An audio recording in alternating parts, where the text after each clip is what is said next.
भारत माता की जय हो। मेरे साथियों, अब आपसे क्या कहा जाए, मन दुखी भी है और मन सुखी भी।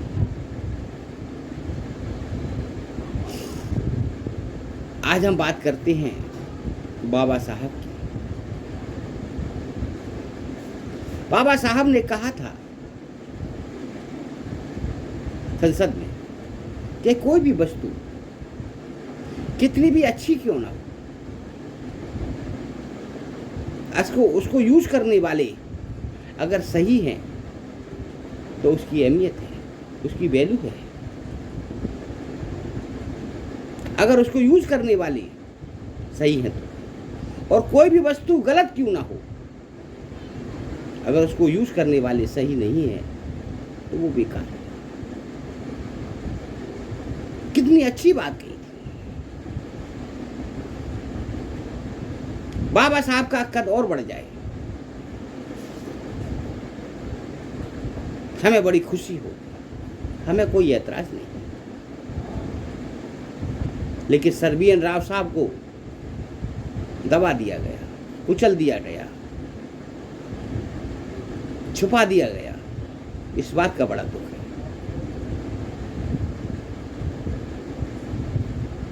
पुरुष प्रधान समाज तुमने ये क्या कर डाला है। एक माँ की ममता को तुमने मार डाला है। समाज का ठेका लेना तुमने कब से सीख लिया। न्याय करना नहीं आता तो अन्याय करना क्यों सीख लिया। न्याय करने की क्षमता है तो सच्चा न्याय करना होगा। राजहंस बनो, दूध का दूध पानी का पानी करके दिखलाना होगा। अन्याय नहीं होना चाहिए, न्याय होना चाहिए। सर बी एन राव साहब को न्याय मिलना चाहिए। आप कमेंट में बताना इस बात की कि मिलना चाहिए या नहीं।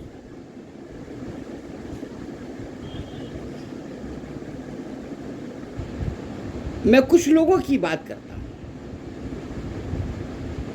जिनको हमने अपना समझा, अपने सिर के ऊपर बिठा के रखा।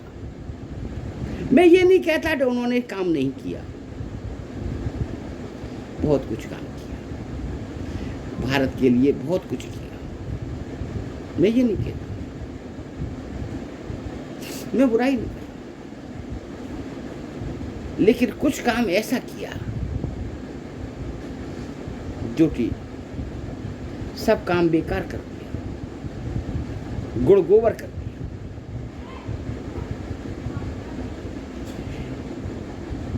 कितनी मजबूरियां पलकों पर उठा लेते हैं, कितनी मजबूरियां पलकों पर उठा लेते हैं।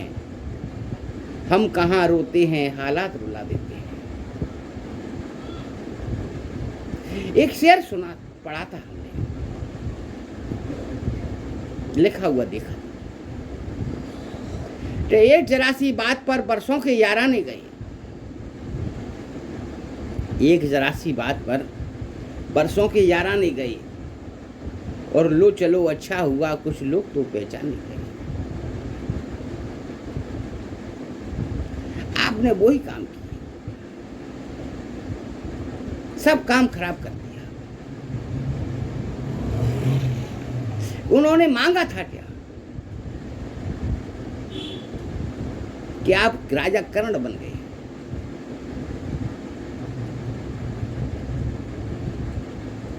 क्या आवश्यकताएं थी। एक समाज को खुश करने की और एक समाज को दुखी करने की, जबकि आपको मालूम है कि वो समाज हमको वोट नहीं करता। जैसी आपकी इच्छा, आपको लगता होगा आप उच्च सिंहासन पर बैठे हुए हैं,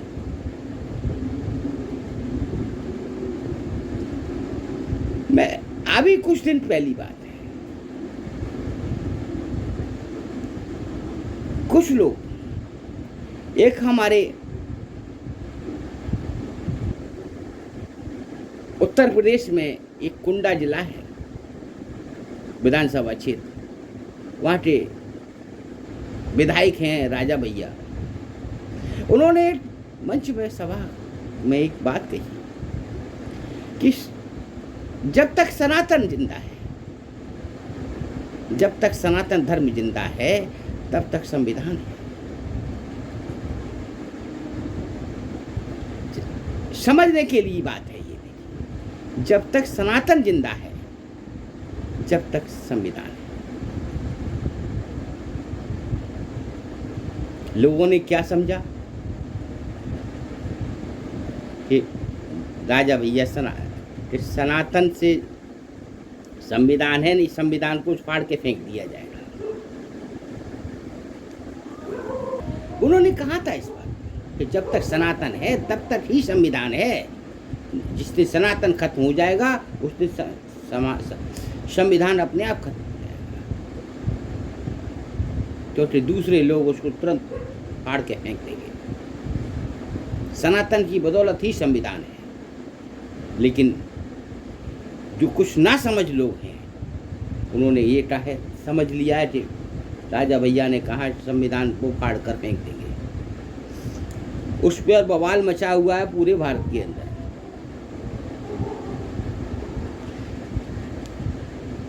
एक राजकुमार भाटी हैं, उन्होंने कहा था 4-5 पहले ब्राह्मणों के ऊपर, उसके ऊपर बवाल मचा हुआ है, आप जानते हैं। उसके बाद में उन्होंने गुर्जर और जाट समाज के ऊपर, उनकी हमारी बहन बेटियों के ऊपर कहा। तो क्या आवश्यकताएं हैं ऐसी आग लगाने की भारत के अंदर? मिट्टी का तेल डालने की क्या आवश्यकताएं हैं? ऐसे लोग कहाँ से आते हैं गुमराह करने के लिए, देश को जलाने के लिए? मैं उनसे कहना चाहता हूँ ऐसी बातें ना करें तो ज़्यादा अच्छा है, इससे कोई फायदा होने वाला नहीं है। अब बात करते हैं सर बी.एन. राव साहब के बारे में, संविधान के असली शिल्पकार, भारत के मौन महायोद्धा, जिन्होंने लोकतंत्र की नींव रखी, संविधान के पीछे का महान दिमाग, भारत का छुपा हुआ हीरो, देश को दिशा देने वाले महापुरुष, संविधान की शक्ति सर बी.एन. राव साहब, भारत के लोकतंत्र के निर्माता, जिन्होंने भारत का भविष्य लिखा,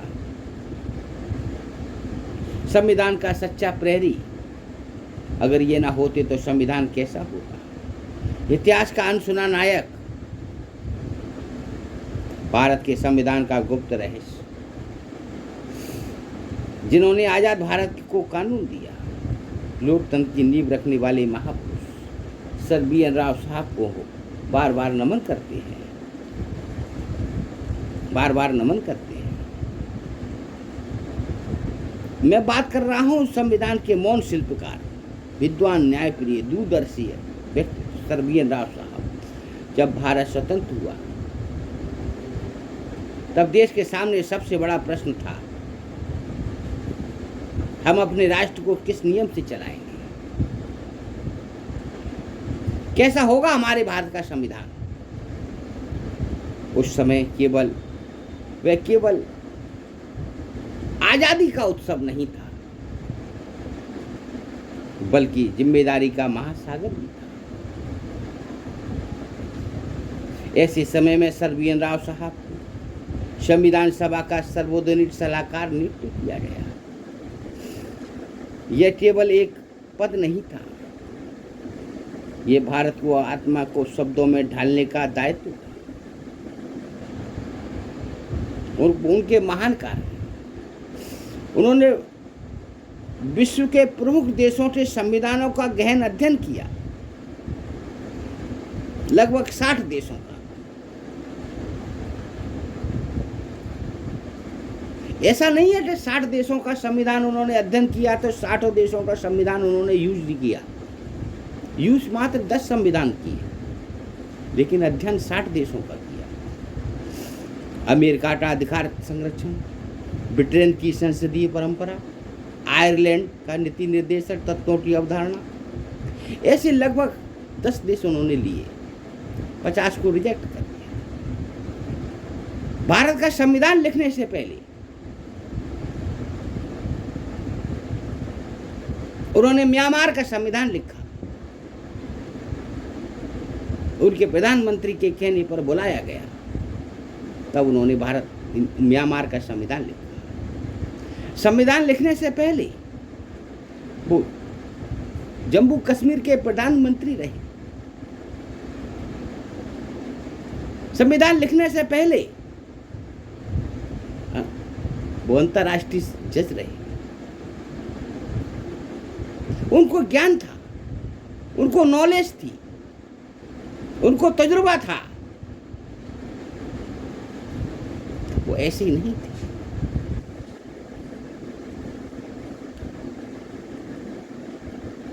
जो 10 संविधान लिए गए, जो 10 संविधान भारत के यूज में लिए गए, वो संविधान भी कैसे बने? वो संविधान भारत की मनुस्मृति को देख करके बनाए गए। जब भारत का वो संविधान बनाए गए, आज भारत की मनुस्मृति वहां की पूजा होती है। और भारत में क्या होता है वो आप जानते हैं। इन सब का अध्ययन करके उन्होंने भारत के लिए एक संतुलित प्रारूप तैयार किया। उन्होंने केवल नकल नहीं की, उन्होंने भारतीय परिस्थितियों के अनुरूप विचारों को ढाला। उन्होंने सुनिश्चित किया संविधान केवल शासकों के लिए नहीं, बल्कि आम जनता के अधिकारों की रक्षा के लिए बने।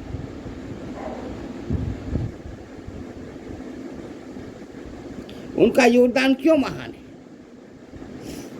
क्योंकि उन्होंने वे आधार तैयार किया जिस पर आगे चलकर प्रारूप समिति ने अंतिम रूप दिया। उन्होंने न्यायपालिका की स्वतंत्रता, मौलिक अधिकारों की मजबूती, संसदीय ढांचे की संतुलित व्यवस्था, इन सभी विषयों पर गहन विचार किया। आज जब हम अदालत में न्याय पाते हैं, जब हम अपने अधिकारों की बात करते हैं, जब हम अपने लोकतंत्र में मतदान करते हैं, तो उसमें कहीं ना कहीं सर्बियन राव साहब का बौद्धिक योगदान शामिल है। उनका व्यक्तित्व, वे विद्वान थे पर विनम्र थे, वे दूरदर्शी थे पर शांत स्वभाव के थे, वे राष्ट्रभक्त थे पर प्रचार से बहुत दूर थे। उन्होंने कभी प्रसिद्धि नहीं मांगी, वे शांत स्वभाव के थे। उन्होंने केवल राष्ट्र निर्माण को अपना लक्ष्य बनाया। आज के युग के लिए संदेश, आज के युवाओं, अगर आप सच में देश सेवा करना चाहते हैं तो शोर से नहीं, ज्ञान से कीजिए, विरोध से नहीं, विचार से कीजिए। सर्बियन राव साहब हमें सिखाते हैं, किताबों से निकला ज्ञान भी राष्ट्र को दिशा दे सकता है। आइए संकल्प लें, हम संविधान का सम्मान करेंगे, हम कानून का पालन करेंगे, हम समानता और न्याय के मूल्यों को अपनाएंगे, क्योंकि यही उस महान पुरुष के प्रति सच्ची श्रद्धांजलि है। आइए मिलकर कहें, संविधान की गरिमा अमर रहे, लोकतंत्र की विजय हो और सर्बियन राव साहब अमर रहे। भारत माता की जय हो, जय हो, जय हो। अगर मेरे प्यारे साथी, अगर वीडियो अच्छा लगा हो तो लोगों को शेयर करें, सर्बियन राव साहब को घर घर पहुंचाइए। यही हमारे प्रति, देश के प्रति और उनके प्रति सच्ची श्रद्धांजलि हो।